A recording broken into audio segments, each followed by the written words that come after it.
Good morning. This is Father Stephen Kelly from St. John's Church in Detroit.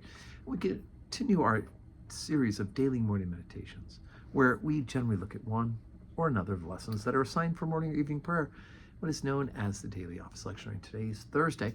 Let's take a look at the lessons assigned for evening prayer. The first lesson, we've been working our way at both morning and evening prayer through the book of the prophet Isaiah and dealing with the predictions of who this suffering servant will ultimately be, that God is going to send a fulfillment of a promise to send that heir of David, and that he will be more than just a great king, but he will be one who will do God's will in a certain way, which even Isaiah doesn't seem like he could fathom, that in fact it would be God himself doing it. So what is Isaiah predicting about this?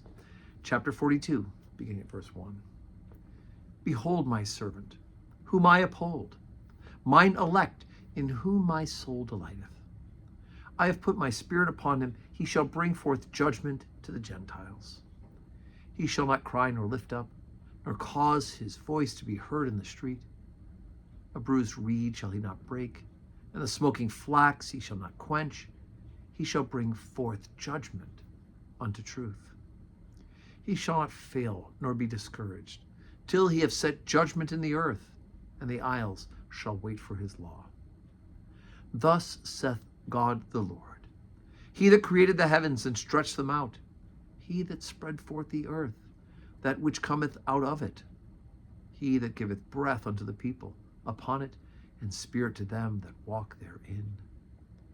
I, the Lord, have called thee in righteousness, and will hold thine hand, and will keep thee, and give thee for a covenant of the people, for a light of the Gentiles, to open the blind eyes, to bring out the prisoners from the prison, and them that sit in darkness out of the prison house.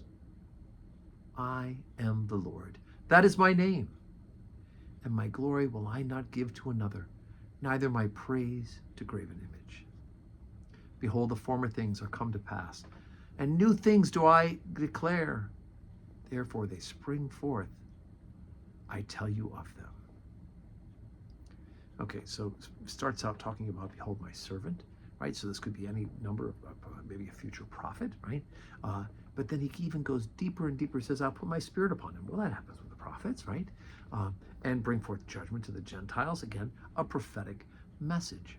And talks about him being this humble servant, right? Bruised reed shall he not break, smoking flax shall not quench. But then he says, it's God who's going to do this, right? I, the Lord, have called thee in righteousness, right? And I will hold thine hand and keep thee and give thee for a covenant to the people, for a light to the Gentiles. It's God himself who's come to redeem us. It is God himself in the second person of the Trinity who has come to correct the separation that has happened by sin.